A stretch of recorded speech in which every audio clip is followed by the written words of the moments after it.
Welcome to another episode of Berm Peak Express, and today we're gonna do something a little different, but kind of the same. So I have here my brand new hardtail, and in a recent video you saw me build it up, and we had some fun with it, and a lot of the parts on it are brand new, like for instance the bottom bracket, and I thought this would be a great opportunity to do a little test. So when it comes to the topic of bike washing, people get really heated. Anytime somebody's doing it on YouTube, there's somebody in the comments saying that they're doing it wrong, and a lot of it centers around blasting your bearings with high pressure water. Basically, the theory is that the water is going to wash dirt and sand into your bearings and put scratches and dents in it, and eventually your bearings are ruined. And to be fair, there is some truth to that. If you have one of those kind of old style bearing cartridges and you hose it down, you're probably gonna wash dirt into it. But modern mountain bikes have sealed bearings in the headset, in the bottom bracket, and I'm wondering if this theory needs to be updated. So today what we're gonna do is put all that to the test. We're gonna take my brand new hardtail with a brand new bottom bracket. We're gonna take it out to the new trail I just dug, Knob Deep. And it just rained for the last 24 hours. We're gonna ride the heck out of it. We're gonna get it completely covered in loam and dirt and mud. And then I'm gonna take my pressure washer and clean the whole bike down. Once we're done with that, we're gonna wait for it to dry, take the bottom bracket out onto the bench, take it apart, and see if any contaminants got inside of it. So right now, my hardtail is very, very clean. It's brand new. There's maybe a couple of spots of dirt on it. Really, the tires are the messiest part. So this is a really good baseline. Take a good hard look at my bike right now. It's not gonna be this clean again until we hit it with the pressure washer.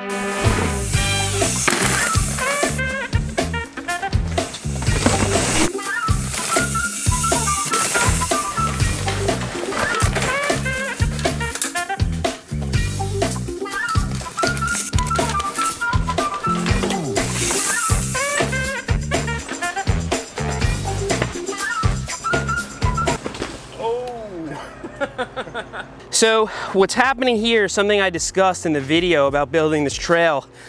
As ruts form along the outside of the trail, they just keep pushing further and further down, and then eventually we're going right into these trees. So I'm gonna grab the hoe, do a little bit of work here to get it running for today, and then another day I'll really fix this up proper. All right, so by far not IMBA's definition of bench cut, but nice and flat over here, so I should be able to make this turn a little smoother without washing out.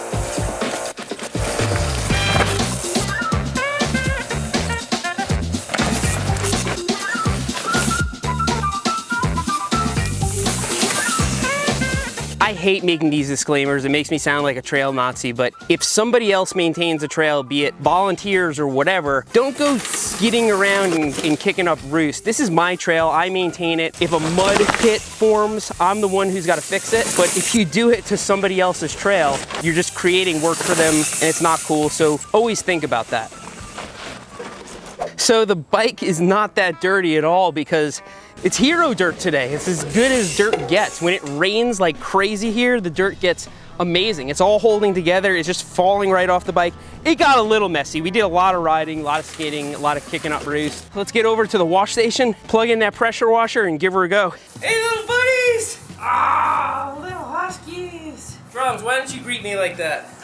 Okay, so the people who are really particular about washing bikes, they recommend you do it like this. You put a light spray on it, then you use a brush, and you use some bike wash specific soap. I use car wash soap because it doesn't damage paint. You brush all the dirt loose, and then you use a light spray to get it off. That's the proper way to wash a bike. Now, what they don't want you to do is hit it with high pressure water. You shouldn't even do it near any part of your bike because it's gonna blast things into your bearings and all that. Nobody's advocating that you wash your bike with a pressure washer. And if you've never seen a pressure washer, I'm gonna demonstrate what it is and some of the problems with it. So the issue with a pressure washer especially is that there's a lot of different ways you can use one. There's ways you can use one improperly, and I'm going to demonstrate on a piece of wood what this thing can actually do. So I'm gonna take the pressure washer. So as you can see, we got this piece of wood nice and clean. We were using the pressure washer from a safe distance. Watch what happens if I get too close with it. we tore this wood up here. So could you imagine if you have a little paint chip on your frame and the pressure washer gets underneath that paint chip, it's gonna just start flicking paint up off of your bike frame, even if it's powder coated. So that's not good. With that said, I'm gonna be as careful as possible, use it from a safe distance, and see if we can get my bike really clean and not do any damage to it. So let's give it a go.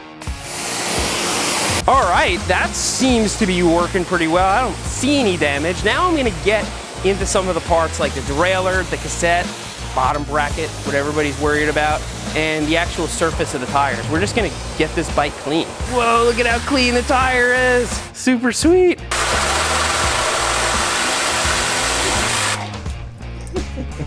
Whoa, super clean. This is awesome. Whoa, look how clean this tire is. How am I not gonna wash my bike like this every single time? I don't know if I pressure washed it enough. I'd say she's clean. All right, let's turn her around and there should be a fresh batch of dirt that we didn't get to yet. Little dirt in the corner of my rev grip. Let me, pew, pew. Oh my God. I might have even damaged my rev grip. While we're at it. I didn't even remember that these are copper color. All right, when this stuff dries, I'm gonna be looking fresh. So the bike is dry and a lot of other things are dry. First of all, the chain has absolutely no lubricant on it whatsoever. So if you were to wash your bike like this, you have to put chain oil back on the chain and the cassette. But otherwise, I want to give this bike an inspection and see if there's anything noticeably wrong with it right off the bat. No weird noises, obviously shifting and everything's working great. There's no muck in there to mess it up. Brakes are nice because the disc doesn't have any contaminants on it. We blasted that thing clean real good. The tires are like, you could eat off of them. I was pretty careful with the wheel bearings. Not so careful with the headset.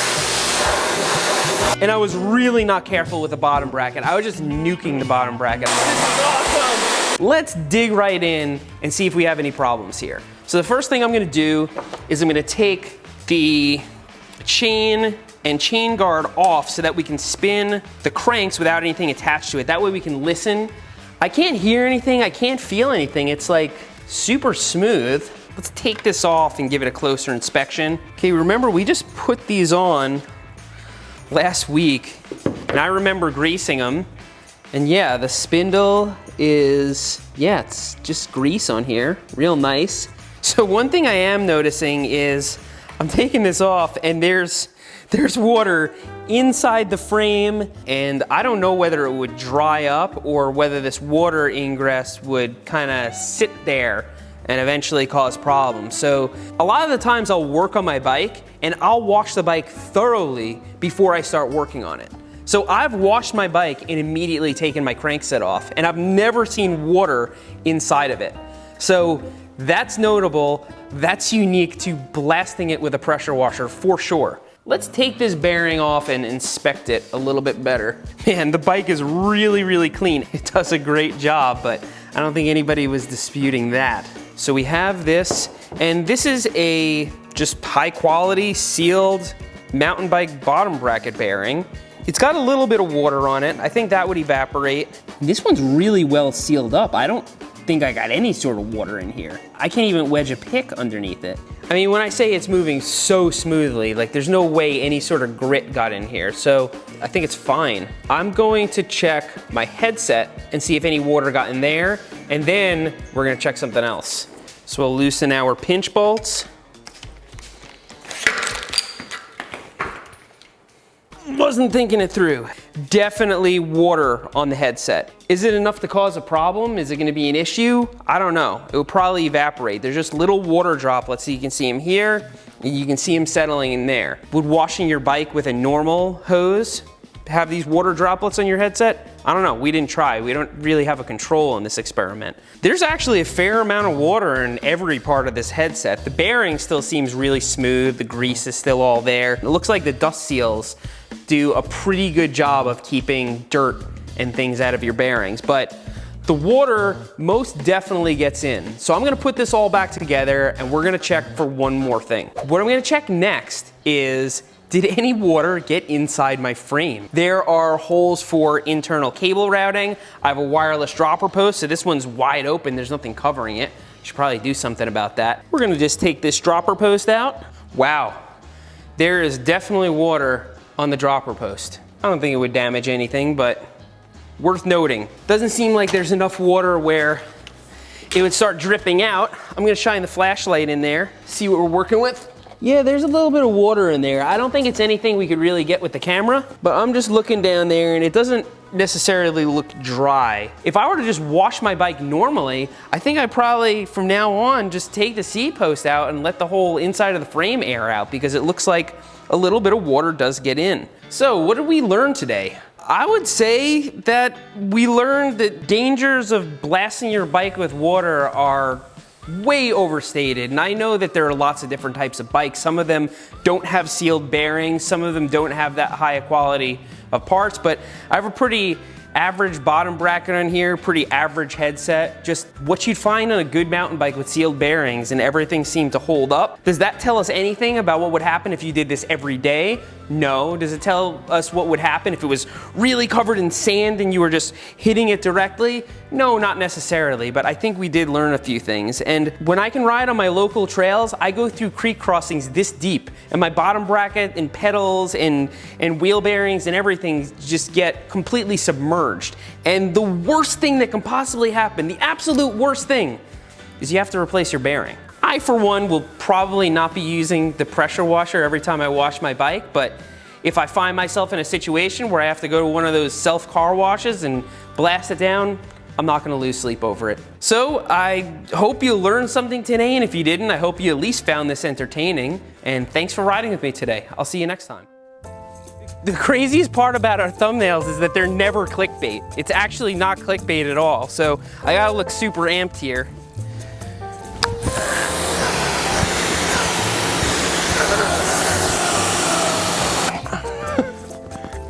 I think we got her.